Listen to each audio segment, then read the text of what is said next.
ओम नमो भगवते वासुदेवाय। हरे कृष्णा। नमस्कार भक्तगण। 11 माता और भगवान श्री हरि विष्णु की कृपा आप सभी पर बनी रहे। एक बार प्रेम से बोलिए 11 माता की जय। भगवान श्री हरि विष्णु की जय। सर्वप्रथम आप सभी को निर्जला एकादशी व्रत की हार्दिक शुभकामनाएं। आज जेठ मास शुक्ल पक्ष की निर्जला एकादशी है।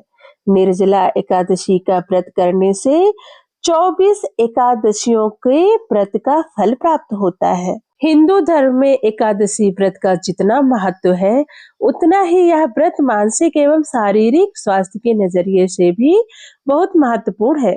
एकादशी का व्रत भगवान विष्णु की आराधना को समर्पित होता है। इस एकादशी का व्रत करके श्रद्धा और सामर्थ्य के अनुसार दान करना चाहिए।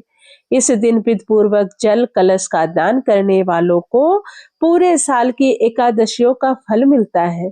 इस प्रकार जो इस पवित्र एकादशी का व्रत करता है, वह समस्त पापों से मुक्त हो जाता है। तो आइए मन में भगवान श्री हरि विष्णु माँ लक्ष्मी का स्मरण करते हुए श्रवण करते हैं निर्जला एकादशी व्रत की पावन कथा का। एक बार प्रेम से बोलिए भगवान श्री हरि विष्णु की जय। 11 माता की जय। भीमसेन बोले, हे पितामह, भ्राता युधिष्ठिर, माता कुंती, द्रौपदी, अर्जुन, नकुल और सहदेव आदि एकादशी के दिन दान व्रत करते हैं और मुझसे एकादशी के दिन अन्न खाने को मना करते हैं। मैं उनसे कहता हूँ कि भाई, मैं भक्ति पूर्वक भगवान की पूजा कर सकता हूँ, परंतु मैं एकादशी के दिन भूखा नहीं रह सकता। फिर मेरे लिए पूरे दिन का उपवास करना कठिन है। यदि मैं प्रयत्न करूं तो एक व्रत अवश्य कर सकता हूं। अतः आप मुझे कोई एक व्रत बतलाइए जिससे मुझे स्वर्ग की प्राप्ति हो जाए। श्री व्यास जी बोले, हे वायुपुत्र, बड़े बड़े ऋषि और महर्षियों ने बहुत से शास्त्र आदि बनाए हैं कि मनुष्य को दोनों पक्षों की एकादशियों का व्रत करना चाहिए। इससे उन्हें स्वर्ग की प्राप्ति होती है। श्री व्यास जी के वचनों को सुनकर श्री भीमसेन जी नरक में जाने के कारण अत्यंत भयभीत हुए और लता के समान कांपने लगे। वह बोले, हे पितामह, अब मैं क्या करूं, क्योंकि मुझसे व्रत नहीं हो सकता। अतः आप मुझे कोई एक ही व्रत बतलाइए जिससे मेरी मुक्ति हो जाए। इस पर श्री व्यास जी बोले, हे भीमसेन, कृष्ण और मिथुन संक्रांति के मध्य में ज्येष्ठ माह के शुक्ल पक्ष की एकादशी होती है। इसका निर्जला व्रत करना चाहिए। इस एकादशी व्रत में स्नान और आचमन में जल वर्जित नहीं है, लेकिन आचमन में 3 मासे जल से अधिक जल नहीं लेना चाहिए। इस आचमन से शरीर की शुद्धि हो जाती है। आचमन में 7 मासे से अधिक जल मद्यपान के समान है। इस दिन भोजन करने से व्रत नष्ट हो जाता है। यदि सूर्योदय से सूर्यास्त तक मनुष्य जलपान न करे तो उसे 12 एकादशी के फल की प्राप्ति होती है। द्वादशी के दिन सूर्योदय से पहले ही उठना चाहिए और स्नान करके ब्राह्मण को यथा योग्य दान देना चाहिए। इसके पश्चात भूखे ब्राह्मण को भोजन कराना चाहिए। तत्पश्चात स्वयं भी भोजन करना चाहिए। इसका फल संपूर्ण एकादशियों के फल के बराबर है। हे भीमसेन, स्वयं भगवान ने मुझसे कहा था कि इस एकादशी का पुण्य समस्त तीर्थों और दानों के पुण्य के बराबर है। एक दिन निर्जल रहने से मनुष्य पापों से मुक्त हो जाता है। जो मनुष्य निर्जल एकादशी का व्रत करते हैं, उनको मृत्यु के समान भयानक यमदूत नहीं दिखते हैं। उस समय भगवान विष्णु के यमदूत स्वर्ग से आते हैं और उनको पुष्पक विमान पर बिठाकर स्वर्ग को ले जाते हैं। अतः संसार में सबसे श्रेष्ठ निर्जला एकादशी का व्रत है। अतः यत्न पूर्वक इस एकादशी का निर्जला व्रत करना चाहिए।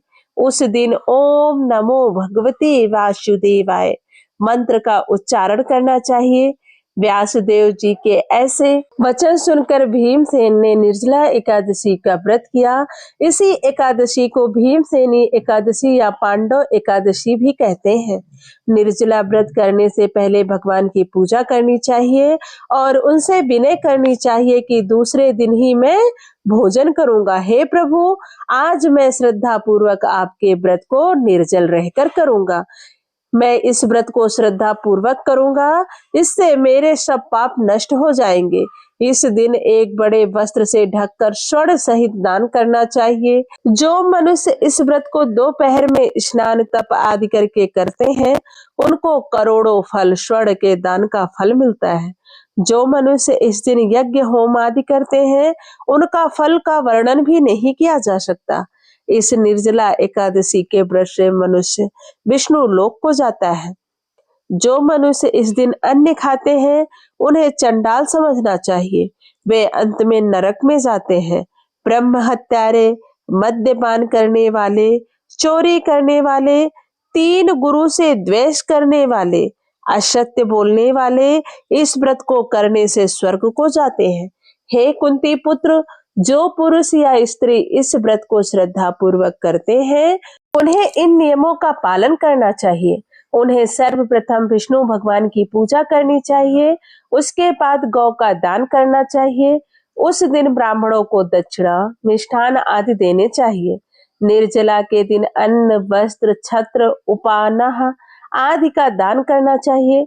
जो मनुष्य इस कथा को प्रेम पूर्वक सुनते व पढ़ते हैं, उनको स्वर्ग लोक की प्राप्ति होती है। प्रेम से बोलिए भगवान श्री हरि विष्णु की जय। ग्यारस माता की जय। एक बार नारद मुनि ने श्री हरि से पूछा कि प्रभु, आपका सबसे प्रिय भक्त कौन है? श्री हरि समझ गए कि नारद को अपनी भक्ति का गुमान हो गया है, क्योंकि उन्हें ऐसा लगता था कि उनसे ज्यादा श्री हरि की भक्ति कोई नहीं कर सकता। वही भगवान श्री हरि विष्णु के सच्चे भक्त हैं। श्री हरि बोले, मेरा सबसे प्रिय भक्त शिवपुर गांव का एक किसान है। यह सुनकर नारद जी निराश हो गए और प्रभु से पूछा, ऐसा क्या है जो वह आपका सर्वाधिक प्रिय भक्त है? प्रभु ने नारद से कहा, आप एक पूरा दिन मेरे भक्त के साथ व्यतीत करें और फिर बताएं। इस बात के लिए नारद जी तुरंत तैयार हो गए और अगले दिन सुबह होते ही नारद जी शिवपुर के उस किसान के घर पहुंच गए। वहां पहुंचकर नारद मुनि देखते हैं कि किसान जागा और सबसे पहले अपने जानवरों को चारा दिया। दैनिक कार्यों से निवृत्त होकर जल्दी जल्दी भगवान का नाम लिया। कुछ खा पीकर खेतों में चला गया और सारा दिन जमकर मेहनत की। इसके बाद किसान शाम को घर लौटकर आया और जानवरों को चारा डाला। फिर थोड़ी देर भगवान का नाम लिया। इसके बाद परिवार के साथ भोजन किया और भगवान को प्रणाम करके सो गया। यह देख नारद जी अचरज में पड़ गए। वह भगवान विष्णु के पास आए और बोले, भगवान, मैं पूरा दिन उस किसान के संग रहा, लेकिन वह तो विधिपूर्वक आपका नाम भी नहीं लेता। उसने तो बस थोड़ी देर सुबह, थोड़ी देर शाम को जल्दबाजी में आपका ध्यान किया।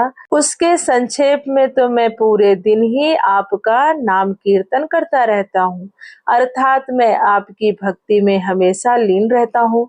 फिर भी वह आपका सबसे प्रिय भक्त क्यों है? इस पर भगवान विष्णु थोड़ा मुस्कुराए।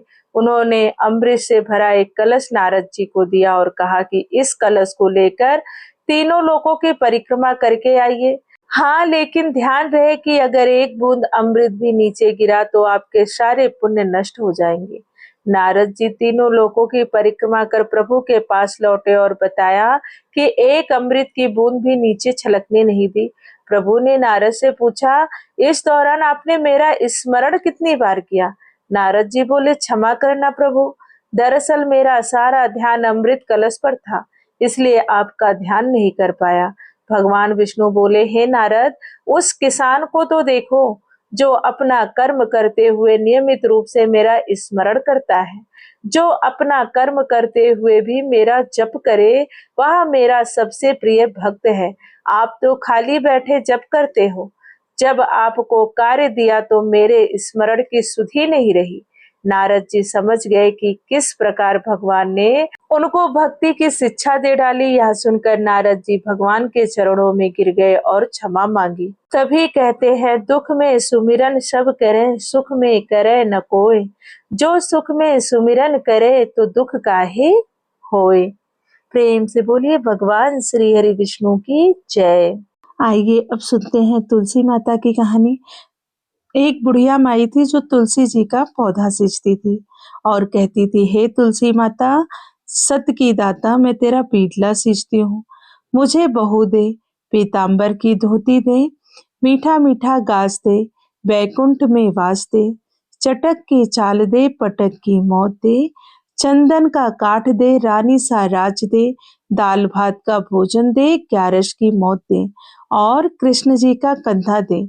तब तुलसी माता यह सुनकर सूखने लगी। तब भगवान ने पूछा, हे तुलसी, तुम क्यों सूख रही हो? तुलसी माता ने कहा कि एक बुढ़िया जो रोज आती है और यही बात कह जाती है, मैं सब बात तो पूरा कर सकती हूँ, लेकिन कृष्ण का कंधा कहाँ से ला पाऊंगी? तो भगवान बोले, जब वो मरेगी तो मैं अपने आप कंधा दे आऊंगा, तो बुढ़िया माई से कह देना।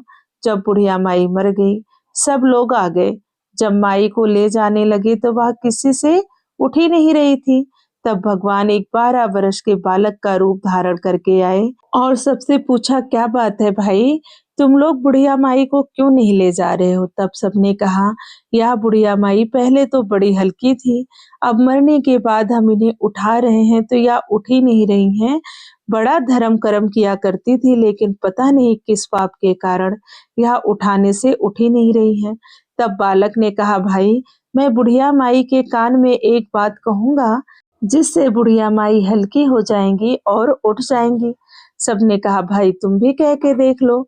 तब भगवान ने बुढ़िया माई के कान में आकर कहा, बुढ़िया माई, मन की निकाल ले, पीतांबर की धोती ले, मीठा मीठा घास ले, बैकुंठ का वास ले, चटक की चाल ले, पटक की मौत ले, कृष्ण जी का कंधा ले। यह सुनकर बुढ़िया माई हल्की हो गई। भगवान ने कंधा दिया और बुढ़िया माई को मुक्ति मिल गई। हे तुलसी माता, जैसे बुढ़िया माई को मुक्ति दी, वैसे सबको देना। प्रेम से बोलिए तुलसी माता की जय। एक लपसी था, एक तपसी था। तपसी हमेशा भगवान की तपस्या में लीन रहता था। लपसी रोजाना 1.25 सेर की लपसी बनाकर भगवान को भोग लगाकर स्वयं जीम लेता था। एक दिन दोनों लड़ने लगे। तपसी बोला, मैं रोज भगवान की तपस्या करता हूँ, इसलिए मैं बड़ा हूँ। लपसी बोला, मैं रोज भगवान को 1.25 सेर लपसी का भोग लगाता हूँ, इसलिए मैं बड़ा हूँ। नारद जी वहां से गुजर रहे थे। दोनों को लड़ता देखकर उनसे पूछा कि तुम क्यों लड़ रहे हो? तपसी ने खुद को बड़ा होने का कारण बताया और लपसी ने अपना कारण बताया। नारद जी बोले, तुम्हारा फैसला मैं कर दूंगा। दूसरे दिन लपसी और तपसी दोनों नहाकर अपनी रोज की भक्ति करने के लिए आए। तभी नारद जी ने छुपकर 1.25 करोड़ की एक अंगूठी उन दोनों के आगे रख दी। तपसी की नजर जब अंगूठी पर पड़ी तो उसने चुपचाप अंगूठी उठाकर अपने नीचे दबा ली। लपसी की नजर जब अंगूठी पर पड़ी, लेकिन उसने उसे ध्यान नहीं दिया। भगवान को भोग लगाकर लपसी खाने लगा। नारद जी सामने आए। तब दोनों ने पूछा, कौन बड़ा? तो नारद जी ने तपसी से खड़ा होने को कहा। वो खड़ा हुआ तो उसके नीचे दबी अंगूठी दिखाई पड़ी। नारद जी ने तपसी से कहा, तपस्या करने के बाद भी तुम्हारी चोरी करने की आदत नहीं गई, इसलिए लपसी बड़ा है और तुम्हें तुम्हारी तपस्या का कोई फल नहीं मिलेगा। तपसी शर्मिंदा होकर माफी मांगने लगा। उसने नारद जी से पूछा, मुझे मेरी तपस्या का फल कैसे मिलेगा? नारद जी ने कहा, यदि कोई गाय और कुत्ते की रोटी नहीं बनाएगा तो फल तुम्हें मिलेगा। यदि कोई ब्राह्मण को भोजन करवाकर दक्षिणा नहीं देगा तो फल तुम्हें मिलेगा। यदि कोई साड़ी के साथ ब्लाउज नहीं देगा तो फल तुम्हें मिलेगा। यदि कोई दिए से दिया जलाएगा तो भी फल तुम्हें मिलेगा। यदि कोई सारी कहानी सुने लेकिन तुम्हारी कहानी नहीं सुने तो फल तुम्हें मिलेगा। उसी दिन से हर व्रत कथा कहानी के साथ लपसी तपसी की भी कहानी सुनी और कही जाती है। प्रेम से बोलिए भगवान श्री हरि विष्णु की जय। 11 माता की जय। आइए अब श्रवण करते हैं एकादशी व्रत को पूर्ण करने वाली 11 माता की आरती। ओम जय एकादशी, जय एकादशी, जय एकादशी माता। विष्णु पूजा व्रत को धारण कर, शक्ति मुक्ति पाता। ओम जय एकादशी माता, तेरे नाम गिनाऊं देवी, भक्ति प्रदान करनी, गढ़ गौरव की देवी माता, शास्त्रों में वर्णी। ओम जय एकादशी माता, मार्ग शीर्ष के कृष्ण पक्ष की उत्पन्ना विश्व तारिणी जन्मी। शुक्ल पक्ष में हुई मोक्षदा, मुक्ति दाता बन आई। ओम जय एकादशी माता, पौष के कृष्ण पक्ष की सफला नामक है। शुक्ल पक्ष में होए पुत्रदा, आनंद अधिक रहे। ओम जय एकादशी माता, नाम सट तिला माघ मास में कृष्ण पक्ष आवे। शुक्ल पक्ष में जया कहावे, विजय सदा पावे। ओम जय एकादशी माता, विजया फागुन कृष्ण पक्ष में शुक्ला आमूल की, पाप मोचनी कृष्ण पक्ष में चैत्र महाबली की। ओम जय एकादशी माता, चैत्र शुक्ल में नाम कामदा, धन देने वाली। नाम बरुथिनी कृष्ण पक्ष में वैशाख माह वाली। ओम जय एकादशी माता, शुक्ल पक्ष में होई मोहिनी, अपरा ज्येष्ठ कृष्ण पक्षी। नाम निर्जला सब सुख करनी, शुक्ल पक्ष रखी। ओम जय एकादशी माता, योगिनी नाम आषाढ़ में जानो, कृष्ण पक्ष करनी। देवसैनी नाम कहायो, शुक्ल पक्ष धरनी। ओम जय एकादशी माता, कामिका श्रवण मास में आवे, कृष्ण पक्ष कहिए। श्रावण शुक्ला होई पवित्रा, आनंद से रहिए। ओम जय एकादशी माता, आजा भाद्रपद कृष्ण पक्ष की परवर्तिनी शुक्ला। इंद्रा अश्विन कृष्ण पक्ष में व्रत से भवसागर निकला। ओम जय एकादशी माता, पापान कुशा है शुक्ल पक्ष में आप हरन हारी।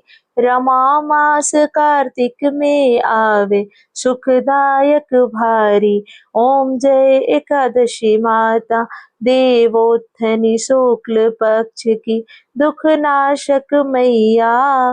पावन मास में करूं बिनती, पार करो नैया। ओम जय एकादशी माता, परमा कृष्ण पक्ष में होती जन मंगल करनी। शुक्ल मास में होए पद्मिनी, दुख दारिद्र हरनी। ओम जय एकादशी माता, जो कोई आरती एकादशी की भक्त सहित गावे, जन गुर दिता स्वर्ग का वासा, निश्चय वह पावे। ओम जय एकादशी माता। प्रेम से बोलिए भगवान श्री हरि विष्णु की जय, ग्यारश माता की जय, एकादशी माता की जय।